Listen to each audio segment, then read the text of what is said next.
এই সংসারে কিছু মানুষের তীব্র বাসনা থাকে, সে নিজেকে বিনাশ করতে চায়। কিছু মানুষ মদ্যপান করে নেশায় বুঁদ হয়ে থাকেন, কিছু মানুষ বিলাসিতা করেন, আর কেউ সবার সাথে শত্রুতা করে বসেন। যদি আপনি নিজের বিনাশই চান, তাহলে এইসব করার প্রয়োজনই নেই। শুধু একটু অহংকার পোষণ করুন। হ্যাঁ, আপনি ঠিক শুনেছেন। এই অহংকার আপনাকে বিনাশ করে দেয়। এ হয়তো কাঁটার মতন বেঁধে না, কিন্তু এর ধার আপনাকে রক্তাক্ত করে দেয়। আস্তে আস্তে আপনার প্রিয়জন, আপনার বন্ধু, আপনার আত্মীয়, যাদের আপনি ভালোবাসেন, তাদের সকলকে আপনার থেকে দূরে করে আপনাকে একা করে দেয় এই অহংকার। যদি আপনি এই জীবনে বাঁচতে চান, তাহলে বিনম্র হতে শিখুন। আর যদি আপনি নিজের বিনাশ চান, তাহলে অহংকার পোষণ করতে শিখুন। সিদ্ধান্ত হলো আপনার, এই জীবন হলো আপনার। রাধা রাধা। হাত পুড়ে গেল। এবার আপনি বলবেন, কৃষ্ণ, এটাই তো হবে। জ্বলন্ত কয়লা ধরতে গেলে হাত তো পুড়ে যাবেই। চলুন, এই বিষয়ে আপনি এটা বললেন। ক্রোধের বিষয়েও কি আপনি এরকমই ভাবেন? অবশ্যই ভাবা উচিত, কারণ ক্রোধ হলো ঠিক এইরকমই। আমরা ভাবি এই জ্বলন্ত কয়লা হাতে তুলে কারোর দিকে যদি আমরা ছুড়ি, তার ক্ষতি হবে, কিন্তু সর্বপ্রথম আমাদেরই হাত পুড়ে যাবে।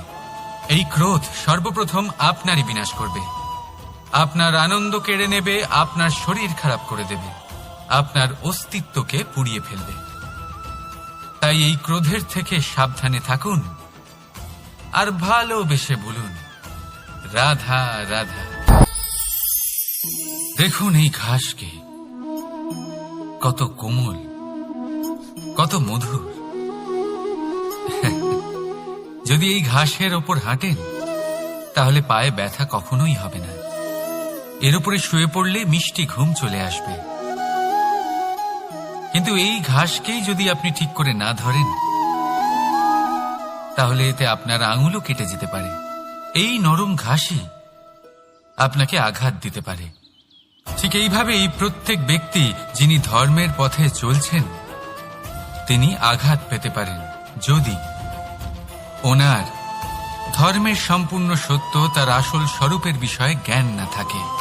তাই জীবনে যে কোনো বস্তু, ব্যক্তি বা সুযোগ আসে, তাহলে তার শক্তির বিষয়ে, তার দুর্বলতার বিষয়ে প্রথমে তথ্য সংগ্রহ করবেন, তারপরেই সিদ্ধান্ত নেবেন। যদি এরকম করেন, তাহলে সাফল্য অবশ্যই আসবে। রাধা রাধা। হাতের কত রকম রূপ হয়। কিছু স্নেহের সাথে আপনাকে স্পর্শ করে, তো কিছু প্রহার হিসেবে বর্ষিত হয়। কিছু বন্ধুত্বের নামে আপনার দিকে অগ্রসর হয়, তো কিছু শত্রুতার দিকে আপনাকে টেনে নিয়ে যায়। কিন্তু কখনো ভেবে দেখেছেন যে কোন হাত বেশি মূল্যবান? যখন আপনি সফল, যখন আপনি ভালো কাজ করেন, তখন কিছু হাত আপনার জন্য করতালি দেয়, আর কিছু হাত এমন হয় যা আপনার কাঁধ স্পর্শ করে যখন আপনি জীবনে সব থেকে অসফল হন, যখন আপনি ভেঙে পড়েন। তাই করতালি দেওয়া সেই হাত, আপনার প্রশংসা করা সেই হাত, তার থেকে অনেক বেশি দামি সেই হাত যা আপনাকে তখন আশ্বস্ত করে যখন আপনি এমন সময় কাটাচ্ছেন যা আমরা কেউ কাটাতে চাই না। সেটা আপনার সম্বল হয়ে ওঠে, আর এই সম্বলই আপনাকে জীবন অতিবাহিত করার শক্তি প্রদান করে। তাই একে অপরের সম্বল হয়ে থাকবেন, জীবনে সব সময় ভালো থাকবেন। রাধা রাধা। আপনি কখনো কোনো স্বর্ণকারকে দেখেছেন? সোনা তারই হয়, গয়না বানানোর শিল্প তারই হয়। তাও ও বারবার সোনাকে গরম করে, হাতুড়ি নিয়ে বারবার তার উপরে প্রহার করে। কিসের জন্য? যাতে সে সেই স্বর্ণকে কুন্দন বানাতে পারে, প্রত্যেক আঘাতের সাথে তার মধ্যে থেকে খাদ বের করতে পারে। একজন বিবেকশীল ব্যক্তিরও এটা করা উচিত, যাতে এই সংসার আপনাকে আঘাত করার আগে আপনি নিজের মধ্যে থাকা দোষগুলো বহিষ্কার করে দিন। হয়তো একটু কষ্ট হতে পারে, কিন্তু এ অবশ্যই করবে। যদি আপনি কুন্দন হতে চান তাহলে নিজেকে নিজের স্বর্ণকার অবশ্যই হতে হবে। রাধা রাধা। প্রেম আর চাওয়া একই মনে হয়, তাই না? কিন্তু আসলে এরা আলাদা। এদের মধ্যে অনেক তফাৎ আছে। দেখতে গেলে প্রেম আর চাওয়া কখনোই এক হতে পারে না। এবার যদি আপনাকে আমি এক উদাহরণ দিই, যদি আপনি এই ফুলকে চান তাহলে আপনি এটাকে তার ডাল থেকে ছিঁড়ে আপনার কাছে রেখে দেবেন। কিন্তু যদি আপনি একে ভালোবাসেন তাহলে আপনি প্রতিদিন এসে এটার শিকড়ে জল দেবেন যাতে সে আরো প্রস্ফুটিত হয়। শুধু এটাই তফাৎ চাওয়া আর প্রেমের মধ্যে। চাওয়া স্বার্থ হয়ে ওঠে, যেখানে প্রেম প্রেম পরমার্থ হয়ে ওঠে। তাই কাউকে না চেয়ে ভালোবাসুন, জীবন ধন্য হয়ে উঠবে। রাধা রাধা।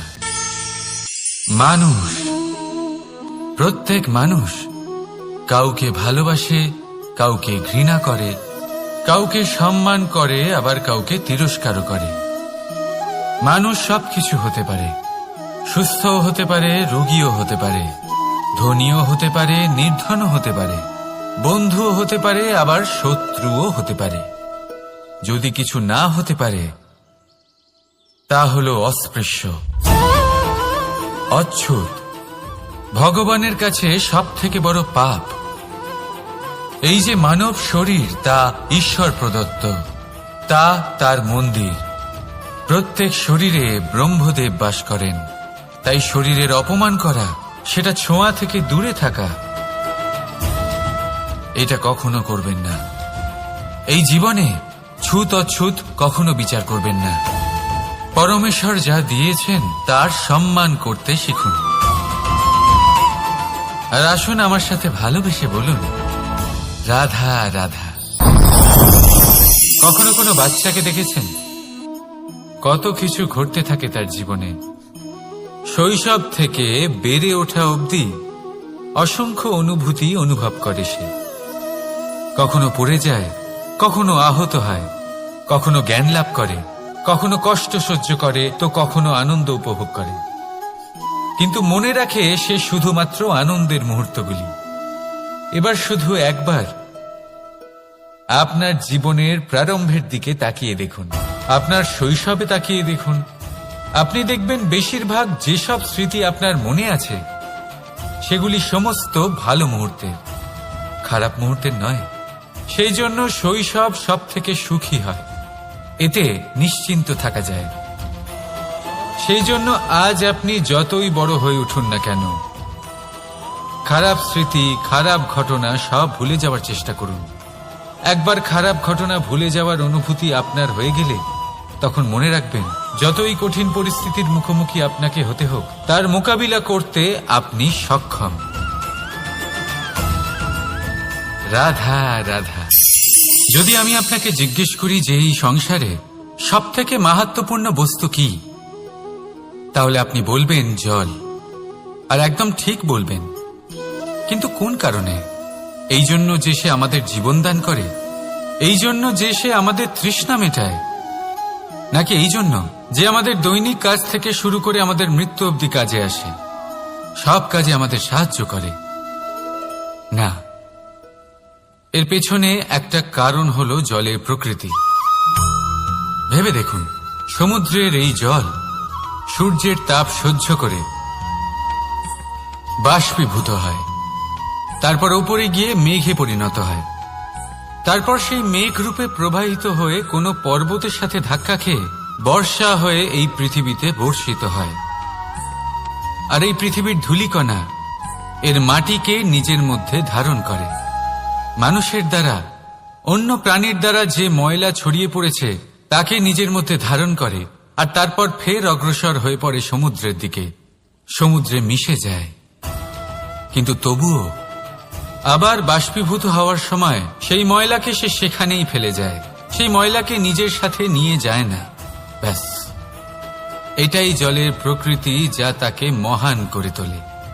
আপনিও আপনার জীবনে আপনার কর্ম করুন, মহান কর্ম করুন, ভালোভাবে করুন, কিন্তু সেই কর্মের সাথে যে অহংকার আসে সেটা নিজের মধ্যে প্রবেশ করতে দেবেন না। তার থেকে ওপরে উঠুন। আপনি নিজেকে জলের মতো হালকা অনুভব করবেন। রাধা রাধা। চিন্তা। সবাই বলে চিন্তা করা উচিত নয়, কিন্তু চিন্তা সবাই করে। যিনি বৃদ্ধ ব্যক্তি হন তিনি নিজের অতীতের সাথে বর্তমানের তুলনা করে চিন্তিত থাকেন। একজন যুবক ব্যক্তি ভবিষ্যতের বিষয় চিন্তা করে, নিজের লক্ষ্য কিভাবে পূরণ করা যায় সেই চিন্তায় মগ্ন থাকে। শুধু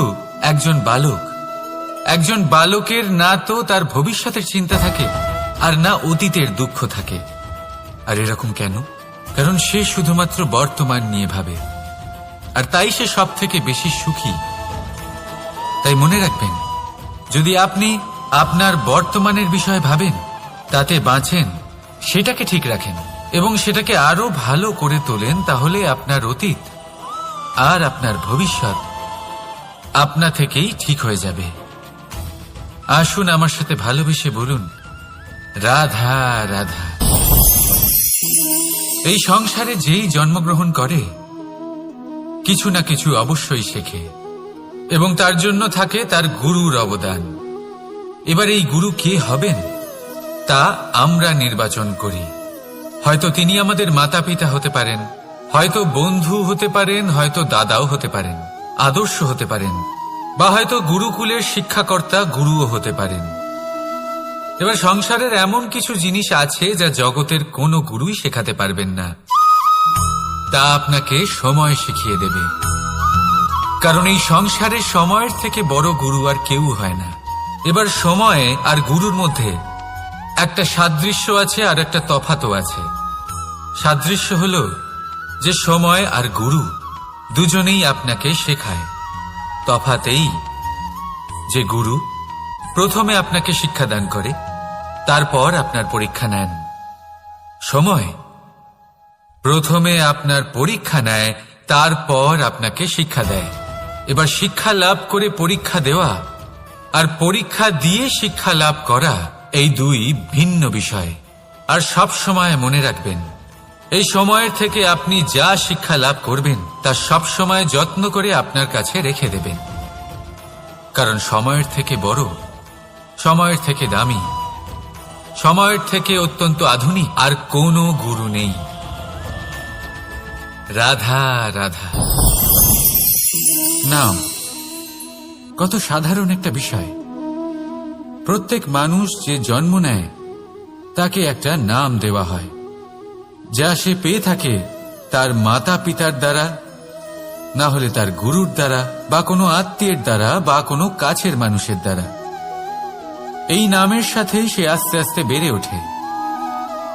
কিন্তু এটাই কি সেই নাম?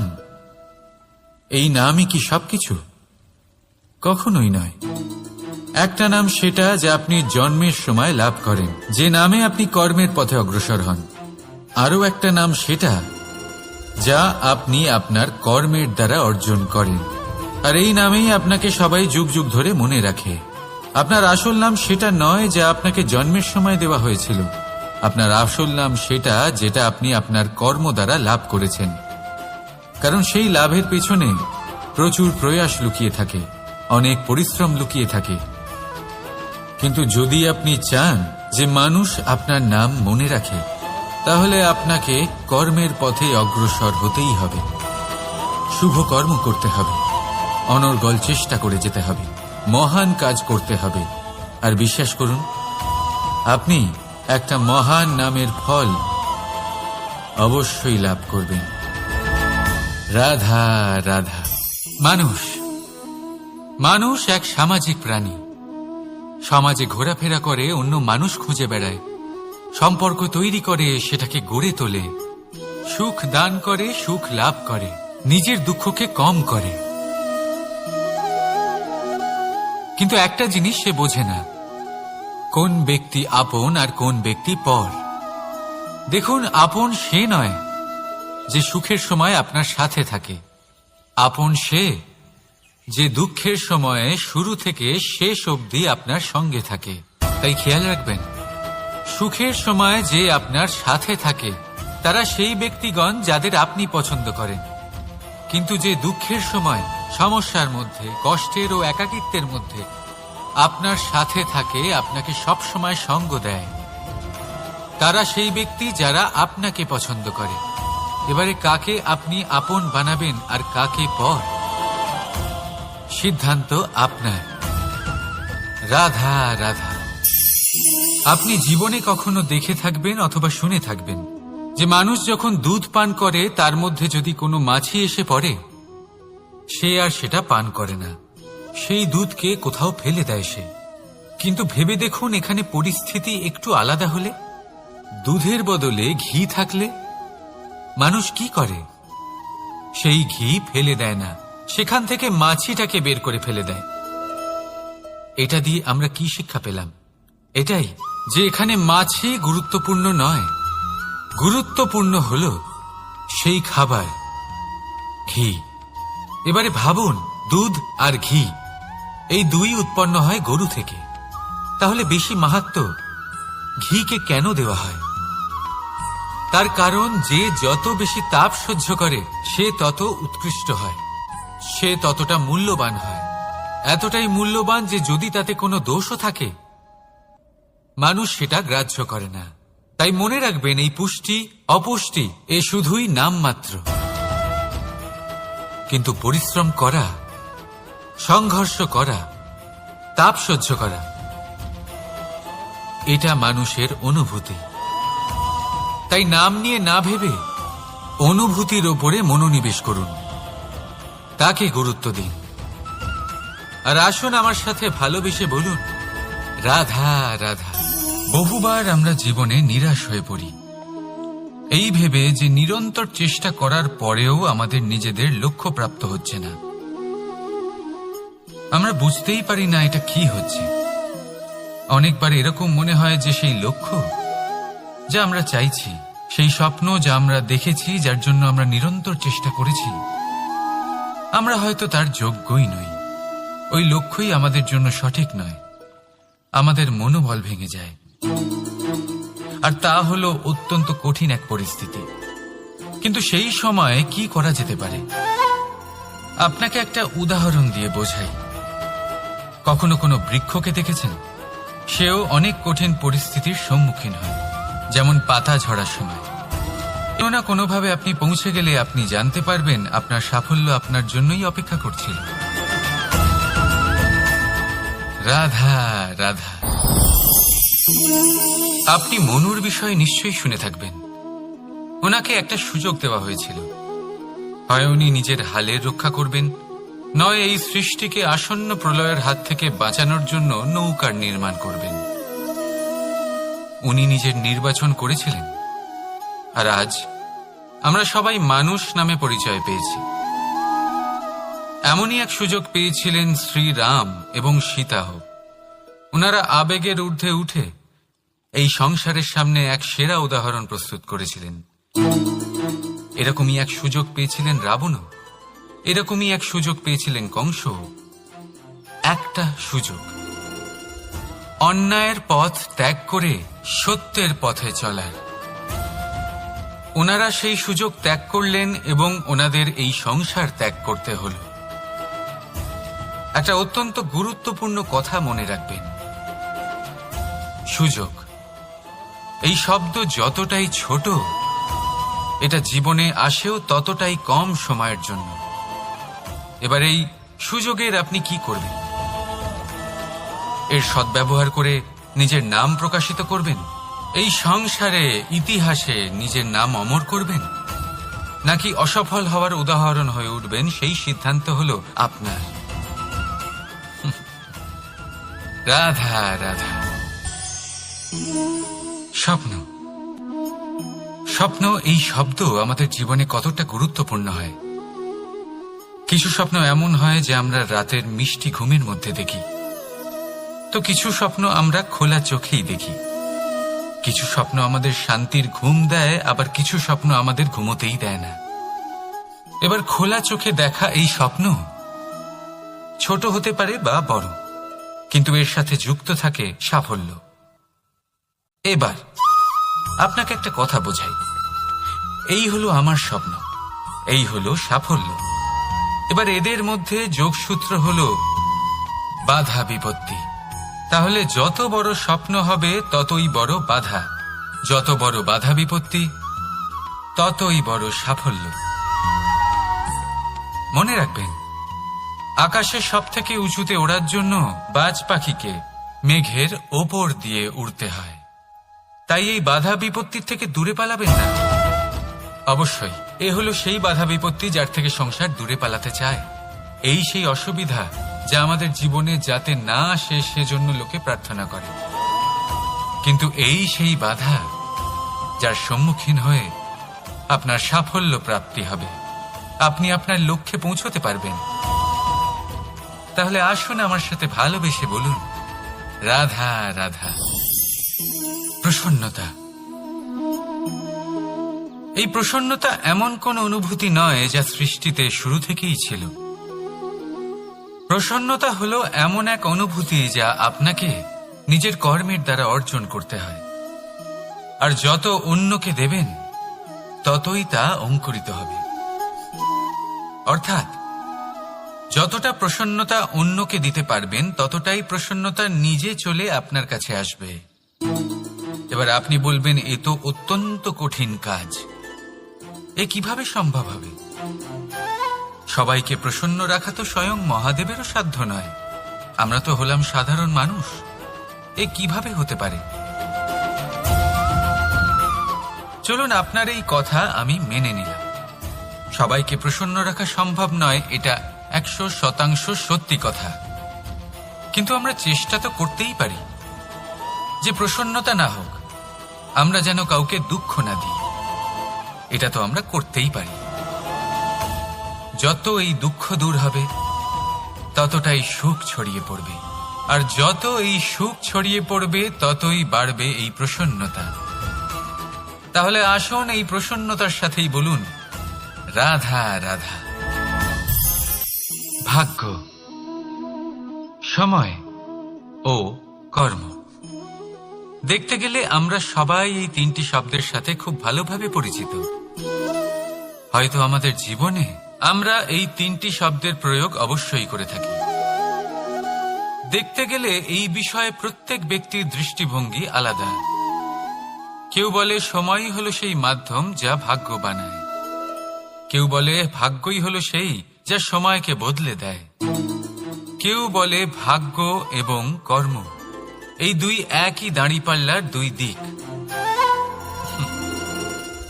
যদি আপনাকে সত্যিটা বোঝাই তাহলে ঠিক এইভাবে বোঝাবো। মনুষ্য জন্ম লাভ করা, মানুষ রূপে জন্মগ্রহণ করা, এটি ভাগ্যের হাতে থাকে। মৃত্যুকে প্রাপ্তি করা সময়ের হাতে থাকে। এই দুটি আমাদের হাতে নেই। কিন্তু মৃত্যুর পরেও চিরকালের জন্য অমর হয়ে থাকা, লোকের হৃদয়ে বসবাস করা, এটি অবশ্যই আমাদের হাতে আছে। আর এ আমরা অর্জন করতে পারি শুধুমাত্র আমাদের কর্মের দ্বারা। অর্থাৎ কর্মই হলো সব কিছুর আধার। তাহলে এর থেকে কখনো বিচলিত হবেন না। শ্রেষ্ঠ কাজটা করতে থাকুন আর আমার সাথে ভালোবেসে বলুন, রাধা রাধা। সংসারের সব থেকে মারাত্মক প্রাণী কে? কেউ বলবে বাঘ, কেউ বলবে সিংহ, কেউ বলবে সাপ। না, সংসারের সব থেকে মারাত্মক প্রাণী হল একজন ভণ্ড মিত্র। অন্য সমস্ত পশুরা শুধু আপনার শারীরিক ক্ষতি করতে পারে, কিন্তু একজন ভণ্ড বন্ধু আপনার বুদ্ধির বিনাশ করতে পারে, আপনার বিবেকের বিনাশ করতে পারে, ভাবনা চিন্তা করার ক্ষমতা কেড়ে নিতে পারে। একজন ভণ্ড বন্ধু আপনার জীবনকে নষ্ট ও ভ্রষ্ট করে দিতে পারে। তার মধ্যে এত ক্ষমতা থাকে যে সে আপনাকে এমন পতনের পাকে ফেলে দেবে যে সেখান থেকে বেরোনো প্রায় অসম্ভব হতে পারে। আর যখন আপনি সত্যিটা বুঝতে পারবেন, আপনার মধ্যে জাগ্রত হবে প্রতিশোধের ভাবনা, যা কিনা সবার আগে আপনাকেই বিনাশ করবে। তাই জীবনে ভণ্ড বন্ধুর থেকে সাবধানে থাকুন। আর বিশ্বাস, এই বিশ্বাস মানুষের ওপরে ভেবে চিন্তেই করুন। আর আসুন আমার সাথে ভালোবেসে বলুন, রাধা রাধা। আহ, হাত পুড়ে গেল। এবার আপনি বলবেন, কৃষ্ণ এটাই তো হবে, জ্বলন্ত কয়লা ধরতে গেলে হাত তো পুড়ে যাবেই। চলুন এই বিষয়ে আপনি এটা বললেন, ক্রোধের বিষয়েও কি আপনি এরকমই ভাবেন? অবশ্যই ভাবা উচিত, কারণ ক্রোধ হলো ঠিক এইরকমই। আমরা ভাবি এই জ্বলন্ত কয়লা হাতে তুলে কারোর দিকে যদি আমরা ছুড়ি তার ক্ষতি হবে, কিন্তু সর্বপ্রথম আমাদেরই হাত পুড়ে যাবে। এই ক্রোধ সর্বপ্রথম আপনারই বিনাশ করবে, আপনার আনন্দ কেড়ে নেবে, আপনার শরীর খারাপ করে দেবে, আপনার অস্তিত্বকে পুড়িয়ে ফেলবে। তাই এই ক্রোধের থেকে সাবধানে থাকুন আর ভালোবেসে বলুন, রাধা রাধা। এই সংসারে কিছু মানুষের তীব্র বাসনা থাকে, সে নিজেকে বিনাশ করতে চায়। কিছু মানুষ মদ্যপান করে নেশায় বুঁদ হয়ে থাকেন, কিছু মানুষ বিলাসিতা করেন, আর কেউ সবার সাথে শত্রুতা করে বসেন। যদি আপনি নিজের বিনাশই চান, তাহলে এইসব করার প্রয়োজনই নেই। শুধু একটু অহংকার পোষণ করুন। হ্যাঁ, আপনি ঠিক শুনেছেন, এই অহংকার আপনাকে বিনাশ করে দেয়। এ হয়তো কাঁটার মতন বেঁধে না, কিন্তু এর ধার আপনাকে রক্তাক্ত করে দেয়। আস্তে আস্তে আপনার প্রিয়জন, আপনার বন্ধু, আপনার আত্মীয়, যাদের আপনি ভালোবাসেন, তাদের সকলকে আপনার থেকে দূরে করে আপনাকে একা করে দেয় এই অহংকার। যদি আপনি এই জীবনে বাঁচতে চান, তাহলে বিনম্র হতে শিখুন। আর যদি আপনি নিজের বিনাশ চান, তাহলে অহংকার পোষণ করতে শিখুন। সিদ্ধান্ত হলো আপনার, এই জীবন হলো আপনার। রাধা রাধা। আপনি কখনো কোনো স্বর্ণকারকে দেখেছেন? সোনা তারই হয়, গয়না বানানোর শিল্প তারই হয়। তাও ও বারবার সোনাকে গরম করে, হাতুড়ি নিয়ে বারবার তার উপরে প্রহার করে। কিসের জন্য?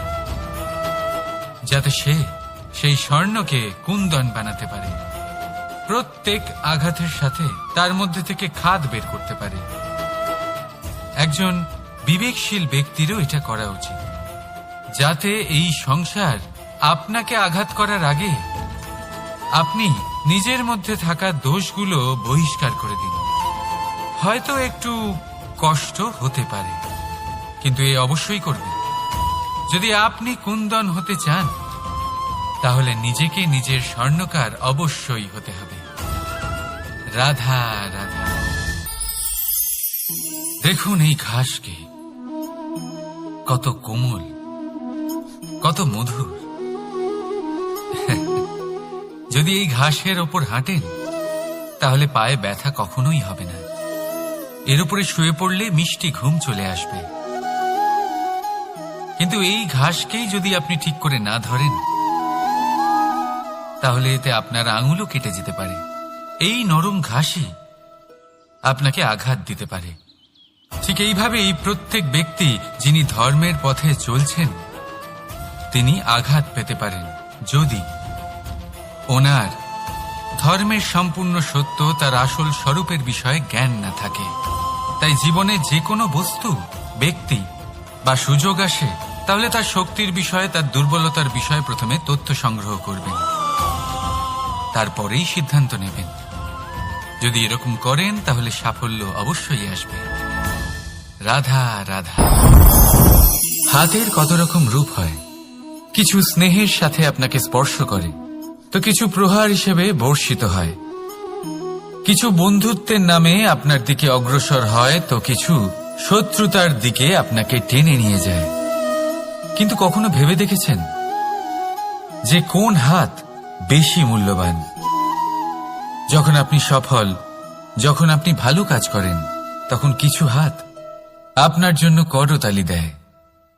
আর কিছু হাত এমন হয় যা আপনার কাঁধ স্পর্শ করে যখন আপনি জীবনে সব থেকে অসফল হন, যখন আপনি ভেঙে পড়েন। তাই করতালি দেওয়া সেই হাত, আপনার প্রশংসা করা সেই হাত, তার থেকে অনেক বেশি দামি সেই হাত যা আপনাকে তখন আশ্বস্ত করে যখন আপনি এমন সময় কাটাচ্ছেন যা আমরা কেউ কাটাতে চাই না। সেটা আপনার সম্বল হয়ে ওঠে, আর এই সম্বলই আপনাকে জীবন অতিবাহিত করার শক্তি প্রদান করে। তাই একে অপরের সম্বল হয়ে থাকবেন, জীবনে সব সময় ভালো থাকবেন। রাধা রাধা। মানুষ, প্রত্যেক মানুষ কাউকে ভালোবাসে, কাউকে ঘৃণা করে, কাউকে সম্মান করে, আবার কাউকে তিরস্কারও করে। মানুষ সবকিছু হতে পারে, সুস্থও হতে পারে, রোগীও হতে পারে, ধনীও হতে পারে, নির্ধনও হতে পারে, বন্ধুও হতে পারে, আবার শত্রুও হতে পারে। যদি কিছু না হতে পারে তা হল অস্পৃশ্য, অচ্ছুত, ভগবানের কাছে সব থেকে বড় পাপ। এই যে মানব শরীর, তা ঈশ্বর প্রদত্ত, তা তার মন্দির। প্রত্যেক শরীরে ব্রহ্মদেব বাস করেন।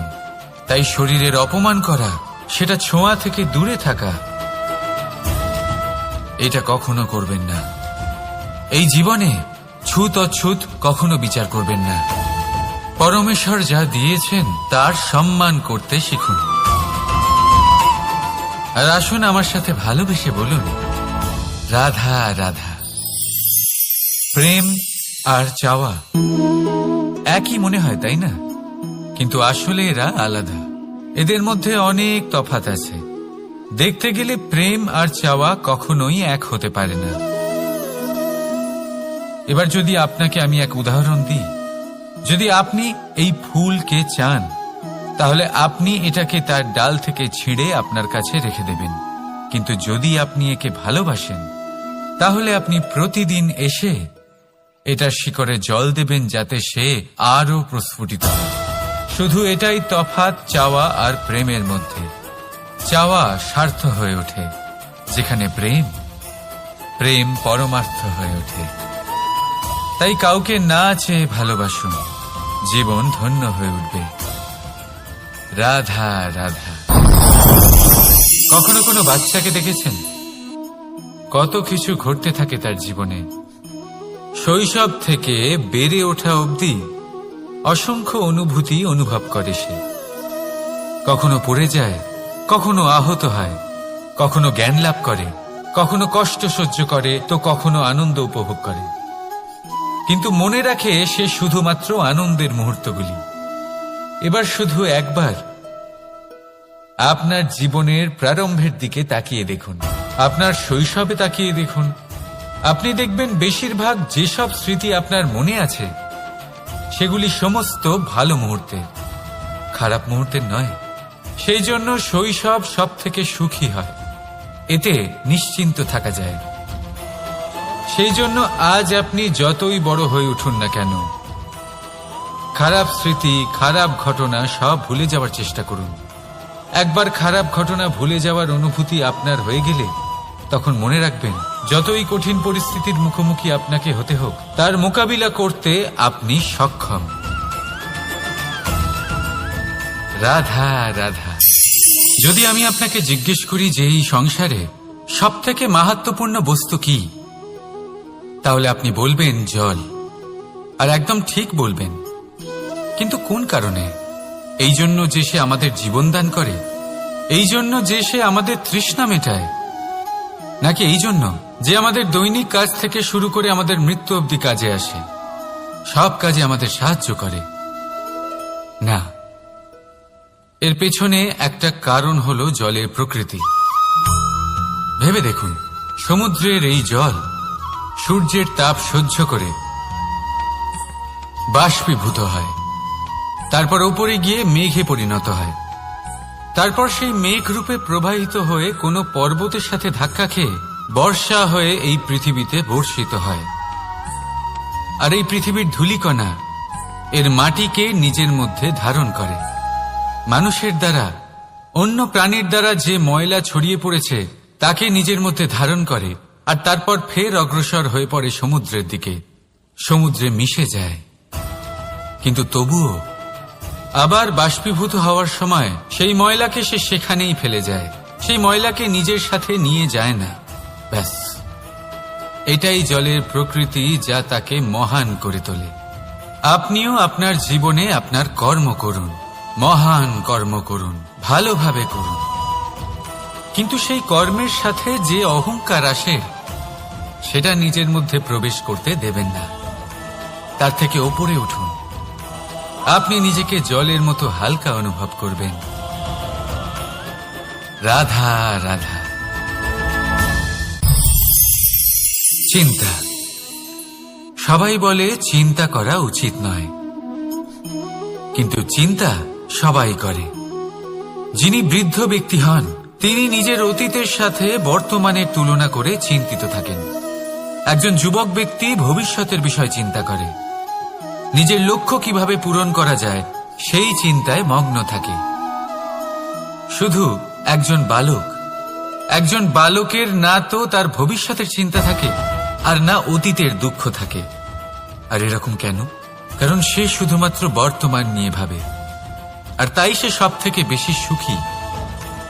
তাই মনে রাখবেন, যদি আপনি আপনার বর্তমানের বিষয়ে ভাবেন, তাতে বাঁচেন, সেটাকে ঠিক রাখেন এবং সেটাকে আরো ভালো করে তোলেন, তাহলে আপনার অতীত আর আপনার ভবিষ্যৎ আপনা থেকেই ঠিক হয়ে যাবে। আসুন আমার সাথে ভালোবেসে বলুন, রাধা রাধা। এই সংসারে যেই জন্মগ্রহণ করে কিছু না কিছু অবশ্যই শেখে, এবং তার জন্য থাকে তার গুরুর অবদান। এবার এই গুরু কে হবেন তা আমরা নির্বাচন করি। হয়তো তিনি আমাদের মাতা পিতা হতে পারেন, হয়তো বন্ধু হতে পারেন, হয়তো দাদাও হতে পারেন, আদর্শ হতে পারেন, বা হয়তো গুরুকুলের শিক্ষাকর্তা গুরুও হতে পারেন। এবার সংসারের এমন কিছু জিনিস আছে যা জগতের কোনো গুরুই শেখাতে পারবেন না, তা আপনাকে সময় শিখিয়ে দেবে। কারণ এই সংসারে সময়ের থেকে বড় গুরু আর কেউ হয় না। এবার সময় আর গুরুর মধ্যে একটা সাদৃশ্য আছে আর একটা তফাতও আছে। সাদৃশ্য হলো যে সময় আর গুরু দুজনেই আপনাকে শেখায়। তফাতেই যে গুরু প্রথমে আপনাকে শিক্ষাদান করে, তারপর আপনার পরীক্ষা নেন। সময় প্রথমে আপনার পরীক্ষা নেয়, তারপর আপনাকে শিক্ষা দেয়। এবার শিক্ষা লাভ করে পরীক্ষা দেওয়া আর পরীক্ষা দিয়ে শিক্ষা লাভ করা এই দুই ভিন্ন বিষয়। আর সব সময় মনে রাখবেন, এই সময়ের থেকে আপনি যা শিক্ষা লাভ করবেন তা সব সময় যত্ন করে আপনার কাছে রেখে দেবেন। কারণ সময়ের থেকে বড়, সময়ের থেকে দামি, সময়ের থেকে অত্যন্ত আধুনিক আর কোনো গুরু নেই। রাধা রাধা। নাম কত সাধারণ একটা বিষয়। প্রত্যেক মানুষ যে জন্ম নেয় তাকে একটা নাম দেওয়া হয়, যা সে পেয়ে থাকে তার মাতা পিতার দ্বারা, না হলে তার গুরুর দ্বারা, বা কোনো আত্মীয়ের দ্বারা, বা কোনো কাছের মানুষের দ্বারা। এই নামের সাথেই সে আস্তে আস্তে বেড়ে ওঠে। কিন্তু এটাই কি সেই নাম? এই নামই কি সবকিছু? কখনোই নয়। একটা নাম সেটা যা আপনি জন্মের সময় লাভ করেন, যে নামে আপনি কর্মের পথে অগ্রসর হন। আরও একটা নাম সেটা যা আপনি আপনার কর্মের দ্বারা অর্জন করেন, আর এই নামেই আপনাকে সবাই যুগ যুগ ধরে মনে রাখে। আপনার আসল নাম সেটা নয় যা আপনাকে জন্মের সময় দেওয়া হয়েছিল। আপনার আসল নাম সেটা যেটা আপনি আপনার কর্ম দ্বারা লাভ করেছেন। কারণ সেই লাভের পেছনে প্রচুর প্রয়াস লুকিয়ে থাকে, অনেক পরিশ্রম লুকিয়ে থাকে। কিন্তু যদি আপনি চান যে মানুষ আপনার নাম মনে রাখে, তাহলে আপনাকে কর্মের পথে অগ্রসর হতেই হবে। শুভ কর্ম করতে হবে, অনর্গল চেষ্টা করে যেতে হবে, মহান কাজ করতে হবে। আর বিশ্বাস করুন, আপনি একটা মহান নামের ফল অবশ্যই লাভ করবেন। রাধা রাধা।